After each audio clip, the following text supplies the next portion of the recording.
1857 की क्रांति के पिछले भाग में हमने 1857 की क्रांति के कारणों का अध्ययन किया था। अब उससे आगे उसके बाद में बैरकपुर की छावनी में, यहाँ बैरकपुर बंगाल में, ठीक है। 34वीं NI का ये सैनिक था, उसमें इसी प्रकार के नाम हुआ करते थे, है ना। तो बैरकपुर की छावनी में, जहां आपने देखा है बंगाल के अंदर है ये, मंगल पांडे 29 मार्च को इसका उपयोग करने से कहा था कि हम इस राइफल का इस्तेमाल नहीं करेंगे, क्योंकि इसमें जो कारतूस हैं वो किसके हैं, गाय या सुअर की चर्बी की। इनकार कर दिया तो उसको बाध्य किया गया। बाध्य किया तो उसने क्या किया, 2 अंग्रेजों की यहाँ पर हत्या कर, भूषण और पाल, ये 2 अंग्रेज हैं, इनको इसने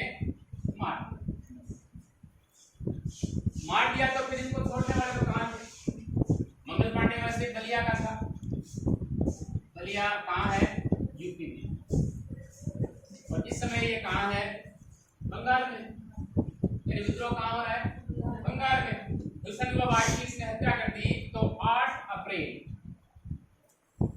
को इसे फांसी पर लटका दिया गया। इसके ऊपर केस लाके इसने गलत काम किया। ये था इसका तात्कालिक कारण। इसके बाद में आगे की हम आगे घटना देखते हैं कि इसी कारतूस के कारण 85 सैनिकों ने मेरठ में भी कहा कि हम भी इसका इस्तेमाल है नहीं करेंगे।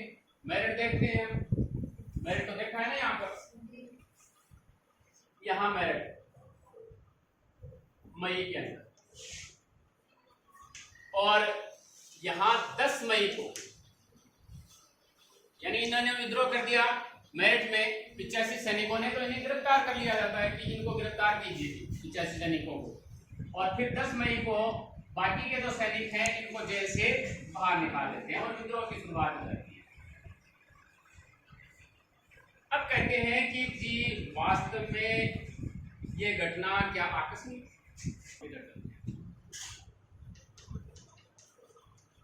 कि आकस्मिक घटना ही थी, या फिर वास्तव में ये पहले से सुनियोजित घटना थी। तो कहते हैं लगभग 2 अंग्रेज हैं वो तो इसे आकस्मिक ही मानी, लेकिन भारत वाले कहते हैं कि ये सुनियोजित घटना थी, और इसकी नाना साहब, बाला साहब इसके भाई हैं, और उसके वकील हैं अजीमुल्लाह, इन्होंने मिलकर बनाया था ये योजना कि हम ये क्रांति करेंगे, और इसकी शुरुआत होगी 31 मई से। 31 मई से हम इस क्रांति की शुरुआत करेंगे। नाना साहब, बाला साहब और इसके वकील जो भी है या इसका नजदीकी है अजीमुल्लाह खान ने मिलकर ये योजना बनाई। कई तो कहते हैं कि जी इन्होंने बिस्कुट से बनाई, इनको निर्वासित कर रखा था, और कई कहते हैं कि लंदन से ये योजना बनी, जहां से भी बनी हो, लेकिन ये योजना बनी, ठीक है। अब इसमें क्या था, रोटी या कमल, 2 चीजें अपन लेते हैं। कहीं जगह लाल कमल भी लिखा हुआ है, अपन कमल ही लेते हैं, कमल तो सफेद होता है शायद। कमल का इस्तेमाल हमें कैसे करना है कि प्रत्येक सैन्य टुकड़ी को ये कमल का फूल भेजना है और उन्हें अपने विद्रोह में शामिल करना है। जिसने स्वीकार कर लिया, इसका मतलब वो हमारे विद्रोह में शामिल हो जाएगी। और रोटी पहुंचाई जाती थी गांव के चौकीदार द्वारा दूसरे गांव को, ताकि प्रत्येक गांवों को भी हम इसके अंदर शामिल कर सकें। लेकिन ये तो चाह रहे थे कि 31 मई 1857 से ये शुरुआत हो, लेकिन बैरकपुर की छावनी में वो पहले ही हो जाती है। तो इनका ये जो समय है वो धराशायी हो जाता है। और जॉन नामक एक व्यक्ति कहते भी हैं कि अगर क्रांति समय पर शुरू होती तो इसका परिणाम कुछ और होता, और हो सकता है हमें भारत छोड़कर भी जाना पड़ सकता है। अब हम इनके क्षेत्रों में चलते हैं। मैंने यहाँ पर अक्षर लिख रहे थे, लेकिन बीच में ये रह गए, आगे फिर लखनऊ आ जाता है। लखनऊ के नीचे यहाँ पर उत्तर प्रदेश में चल रहे हैं सभी ये। इलाहाबाद है, यहाँ पर इसके सिर में जो मेरठ है, नीचे आप ग्वालियर लिखे, ये मध्य प्रदेश में है। और यहाँ नीचे इसके लिखे झांसी, ये उत्तर प्रदेश में है ना। और यहाँ जो मेरठ है, ये बरेली, यहाँ पर लिखे यहाँ पे कानपुर, ये भी उत्तर प्रदेश में है। और यहाँ उड़ीसा में लिखे संबलपुर। संबलपुर का अपने कल चर्चा की थी, रामनारायण वाली। उज्जल शाही और स्वच्छ शाही, ये दो भाई हैं, ये यहाँ पर विद्रोह करते हैं। इसको छोड़ते हैं अपन। अब हम मेरठ में चलते हैं कि मेरठ के जो सैनिक हैं वो 10 मई को उनको रिहा करा लेते हैं और दिल्ली की तरफ प्रस्थान करते हैं। मेरठ से ये जी कहाँ जाना है इन्हें? दिल्ली जाना है। दिल्ली गए और दिल्ली में इन्होंने बनाया बहादुर शाह को। जी आप मानिए और हम आपको भारत का क्या बनाते हैं? और कहते हैं उन्हें स्वीकार भी कर लिया। स्वीकार करने की देर थी तो उसके बाद में यहाँ पर जो दिल्ली है, दिल्ली में उस समय जो रेजिडेंट था वो कौन था? विलोबी। विलोबी थोड़ा बहुत प्रतिरोध जरूर करता है, लेकिन उसका प्रतिरोध काम में नहीं आता और वो वहां से निकल लेता है। यदि हम मरेंगे इससे अच्छा है कि वो निकल लेता है। फिर कैनिंग है, कैनिंग इस विद्रोह को सहन कैसे करता, इसलिए इसने 2 व्यक्तियों को भेजा यहाँ पर, हडसन और निकल्सन।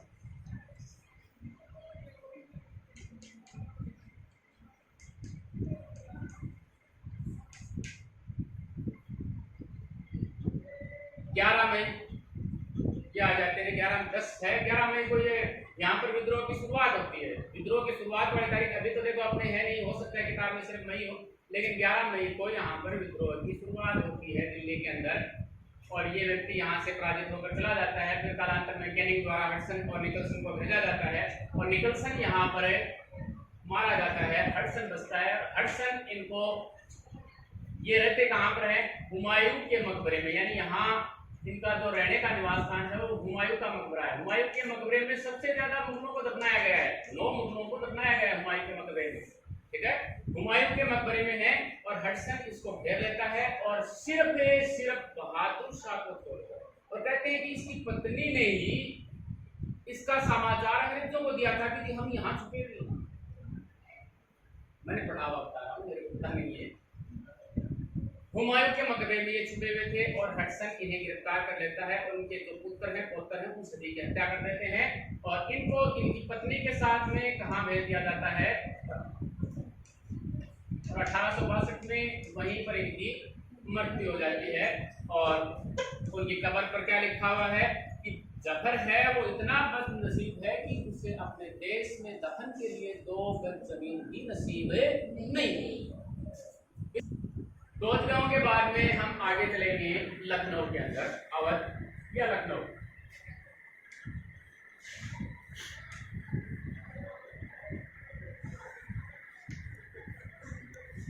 यहाँ पर 4 जून 2 जगहों पर होगी। 4 जून को झांसी में भी 4 जून को होगी, कानपुर में 5 जून। आप तारीख यहाँ पर लिखे तो यहाँ पे लिख सकते हैं। 4 जून को यहाँ पर शुरुआत होती है। तो कौन करती है? बेगम हजरत महल।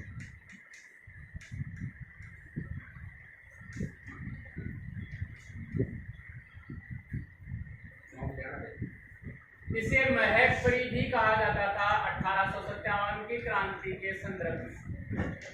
और जो झांसी की रानी लक्ष्मीबाई है उसे महलपुरी कहा जाता है। तो ये बेगम हजरत महल है, ये विद्रोह कैसे करती है कि इसका अल्पायु पुत्र था बिरजिस काबिल।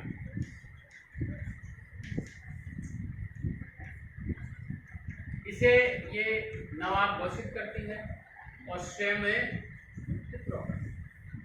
कौन? बेगम है। और यहाँ पर हेनरी लॉरेंस इनके विद्रोह के कारण मारे जाते हैं, क्योंकि जो जागीरदार हैं सैनिक हैं, किसान हैं, ये सभी इनके साथ हो लेते हैं, इनका साथ देते हैं, इसलिए हेनरी लॉरेंस मारा जाता है। कालांतर में हेवलॉक और आउटरम को यहाँ पर भेजा जाता है, हेवलॉक और आउटरम को, लेकिन वो भी अपने उद्देश्य में सफल नहीं रहते और फिर कॉलिन कैंपबेल को भेजा जाता है।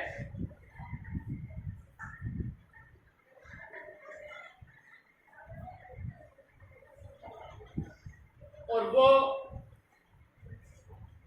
इस यहाँ अपने उद्देश्य में सफल हो जाते हैं, यानी यहाँ पर वापस अवध या लखनऊ में वापस इनका अधिकार हो जाता है। और जो बेगम हजरत महल है वो यहाँ से निकल के चली जाती है शाहजहांपुर,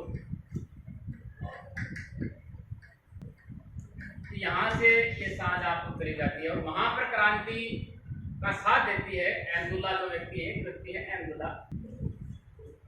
अहमदुल्ला यहाँ पर होश नहीं है, जून में सभी थोड़ी तारीख अपन अलग चले गए हैं, क्योंकि 4, 5, 11 जून तक की तारीख है, उसके बाद में तारीखें नहीं है, बाकी का जून। यहाँ अहमदुल्ला 1857 की क्रांति का नेतृत्व करते हैं और ये आई जाती है बेगम हजरत महल, इसके साथ में वो लेती है और ये कहते हैं कि पूरे भारतीय हैं वो एक हो जाओ और काफिरों को भारत से भगाने में मदद करो।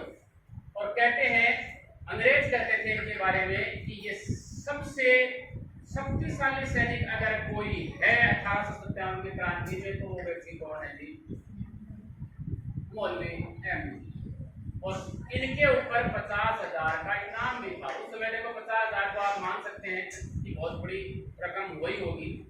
और उसके बाद में रुहेलखंड की सीमा पर 1858 अप्रैल 1858 में इनको गोली मार दी जाती और इनकी कहानी खत्म हो जाती है। और ये जो बेगम हजरत महल है ये नेपाल भाग जाती है यहाँ से और वहां पर ही गुमनामी में इसकी मृत्यु हो जाती है। ठीक है, अब हम चलते हैं कानपुर।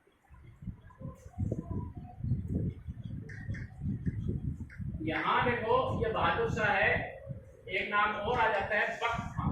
बख्त खां इसका यहाँ पर सेनापति था, तो लगभग पूछ लिया जाता है बख्त खां या खान बहादुर खान भी कहा जाता है। इसने भी वैसे बख्त खां ने बरेली में क्रांति का नेतृत्व किया था। बरेली आएगी ना आगे, बरेली में ज्यादा नाम इनका है नहीं, सिर्फ इतना ही है। बरेली में बख्त खां ने क्रांति का नेतृत्व किया था, खान बहादुर खान जिसे कहते हैं। कानपुर में वो व्यक्ति आएंगे नाना साहब,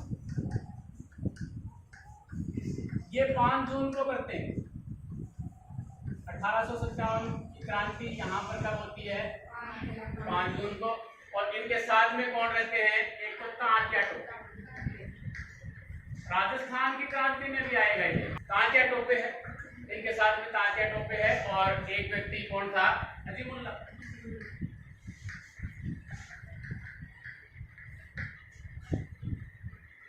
यहाँ नाना साहब कहते हैं,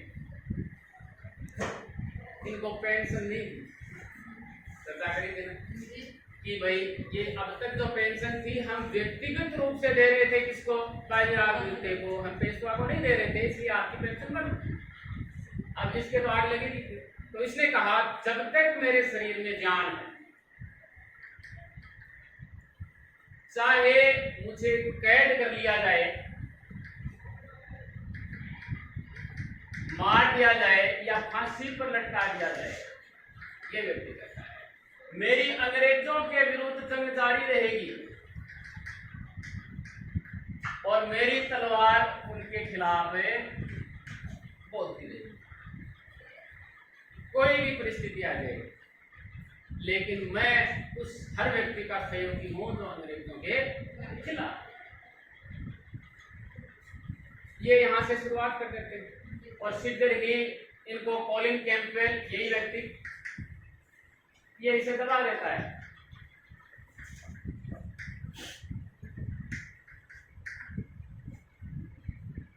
मार्च 1858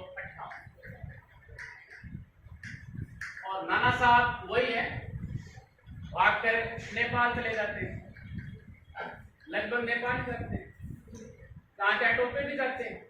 लेकिन इससे पहले तात्या टोपे को अपन झांसी ले लेंगे। पहले झांसी,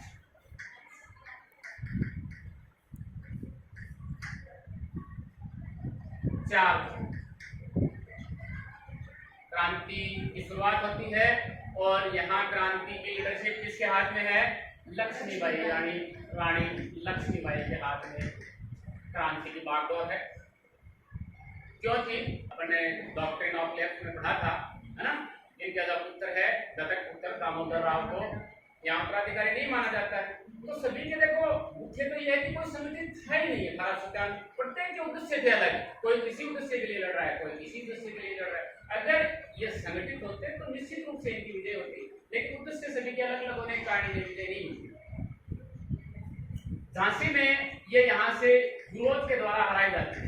दोनों तरह हुरोज रहता है और यहाँ से हारने के बाद में ये कालपी चली जाती है और कालपी से फिर आगे वाला ये ग्वालियर पहुंच जाती है। झांसी यानी शीघ्र ही इनके अधिकार क्षेत्र से निकल जाता है और ग्वालियर में ये और साथ में कौन है? तात्या, ठीक है। और यहाँ पर यही हुरोज है और फिर जून 17 जून 1858 में ये वीरगति को प्राप्त होती है और ये हुरोज कहते हैं इसकी प्रशंसा में। यहाँ क्रांतिकारियों में ये सोई हुई औरत अकेली मर्द इनके विषय में कहते हैं, मतलब बहुत ही विरोचित गुणों से संपन्न है। किसके बारे में? झांसी की रानी लक्ष्मीबाई। अब हम चलते हैं बिहार में। यहाँ पर ये लिखा नहीं, आरा या जगदीशपुर, आप कुछ भी लिखें, दोनों बिहार में।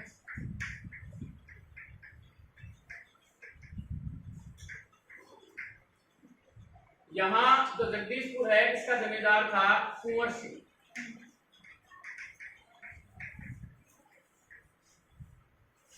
कुंवर सिंह जून 1857 में यहाँ पर क्रांति का नेतृत्व करता है और ये कहते हैं 80 वर्ष का था। ये आयु बहुत ज्यादा थी, लेकिन यही बात है कि इनके विरोचित साहसी गुणों के कारण, दृढ़ निश्चय के कारण इसे बिहार का शेर कहा जाता था उस समय की। इसके बराबर तो कोई है नहीं। क्या कहा जाता है? बिहार का शेर कहा जाता है। और ये कई लोगों को धूल में चढ़ा देता है, जैसे डगलस है, डेक्स है, मार्क है, इस प्रकार के व्यक्ति हैं। उनको ये हरा भी देता है और आरा के आसपास के क्षेत्र पर ये फिर से कब्जा कर लेता है और कालांतर में टेलर द्वारा यहाँ पर वापस अधिकार कर लिया। इसके बाद में हम चलते हैं रुहेलखंड। रुहेलखंड में यही अब्दुल्ला क्रांति का नेतृत्व करते हैं। ज्यादा नाम यहाँ पर है नहीं। मेवात है, मेवात में सदरुद्दीन क्रांति का नेतृत्व करते हैं। रेवाड़ी है, वहां पर तुल्लाराम क्रांति का नेतृत्व करते हैं।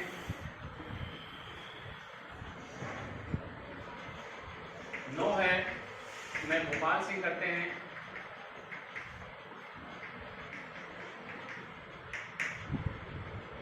इसके अलावा ये तो सभी हैं उत्तर भारत में।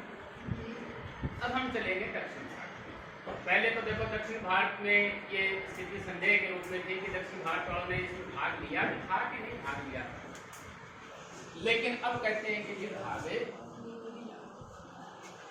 देखो एक जगह है सतारा, यहाँ पर हम चलते हैं। सतारा में यहाँ क्रांति का नेतृत्व किया था रंगाजी बापू गुप्ते ने। सतारा पर देखा है और सतारा के आसपास कोल्हापुर है, बेलगाम है, यहाँ से ये यहाँ क्रांति का नेतृत्व करते हैं। इसके बाद में हम और चलते हैं जो गोलकुंडा है।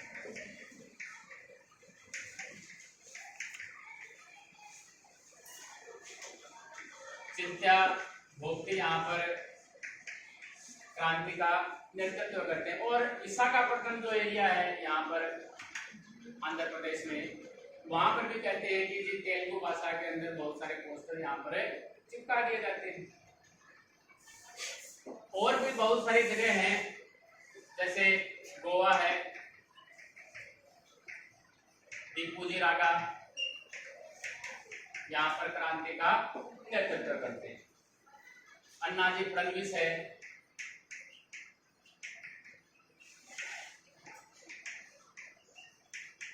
ये कोल्हापुर में करते हैं।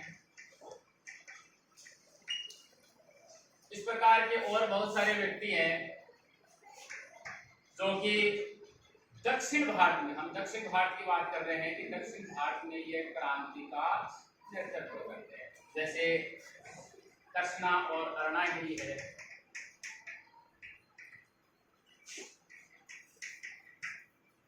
यहाँ पर चिकलपुट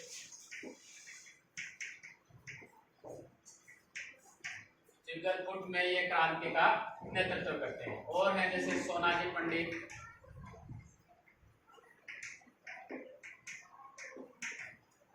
रंगाराव, सैयद अलाउद्दीन, ये करते हैं हैदराबाद में क्रांति। भीमराव है, मुंडरकी है, छोटे सिंह है, ये करते हैं कर्नाटक से। मुगलबार स्वामी है, ये करते हैं मद्रास से।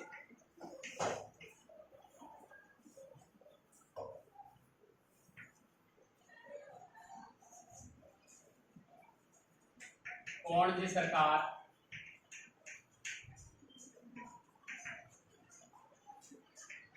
विजय काजीरंगा, ये करते हैं केरल। यानी इस प्रकार से दक्षिण भारत में भी कहते हैं कि क्रांति की शुरुआत हुई राजस्थान। यहाँ ये इसलिए लिखा है कि ये बहुत इंपॉर्टेंट जगह है, नहीं तो राजस्थान की क्रांति के बारे में आप पढ़ेंगे। मुख्य रूप से 6 छावनियां थी वहां पर, एडिनपुरा है, नसीराबाद है, नीमच है, देवली है और ब्यावर, ये 6 छावनियां थी उस समय। इनका याद करने की एक ट्रिक है, लेकिन वो आगे देखेंगे अपन राजस्थानवाड़ी के अंदर। तो यहाँ पर एक तो है आहुआ और एक है कोटा। यहाँ मुख्य रूप से 2 जगह ही 1857 की क्रांति मुख्य रूप से। आहुआ में ये आहुआ थी, ये जोधपुर के राजा का दिन था और जोधपुर का राजा था उसमें तख्त सिंह, और तख्त सिंह का सेनापति था ओनाड सिंह। और यहाँ इनके बीच में 2 युद्ध भी होते हैं, यहीं रख लेना चाहिए आप, बिछोड़ा का युद्ध और चेलावास का युद्ध। और दोनों युद्धों में आहुआ का जो ठाकुर है खुशाल सिंह, इसकी विजय होती है। और उसके बाद में इस युद्ध में तो इसका सेनापति ओनाड सिंह आता है, लेकिन इस युद्ध में ओनाड सिंह नहीं आता। कौन आते हैं? वो मैकमोसन वगैरह वो आ जाते हैं, अंग्रेज आ जाते हैं। इसलिए इसे गोरा काले का युद्ध भी कहा जाता है, चेलावास को, है ना। तो मैकमोसन की हत्या कर दी जाती है और उसके बाद में ये आत्मसमर्पण कर देते हैं 1860 में जाकर, और इनके ऊपर केस किया जाता है। और उस केस में ये तो ही निकल जाते हैं कि इनका तो कोई योगदान था ही नहीं 1860 की क्रांति में, तो इनको छोड़ भी दिया जाता है खुशाल सिंह को। कोटा के अंदर मेजर बर्टन के पुत्रों की हत्या कर दी जाती है। यहाँ पर जो मुख्य राजा है, 1857 की क्रांति पर 2 जगह जो राजा है वो राम सिंह रहेंगे। राम सिंह सेकंड कोटा में भी रहेंगे और जयपुर में भी रहेंगे, ठीक है ना। और यहाँ पर ये जो क्रांति है, इसमें लगभग जो राजस्थान की रियासतें हैं उन्होंने साथ ही दिया था अंग्रेजों का, जैसे जयपुर है, उदयपुर है, यहाँ पर इधर अलवर है, धौलपुर है, जैसलमेर है, सिरोही है, डूंगरपुर, बांसवाड़ा, कोटा, बूंदी जो है, इन सभी जगहों ने अंग्रेजों का साथ दिया। अगर ये साथ नहीं देते तो हो सकता है कि कहानी कुछ और हो सकती थी। तो ये है राजस्थान छोटा सा। 1857 की क्रांति के शेष भाग के लिए देखिए 1857 की क्रांति भाग 3।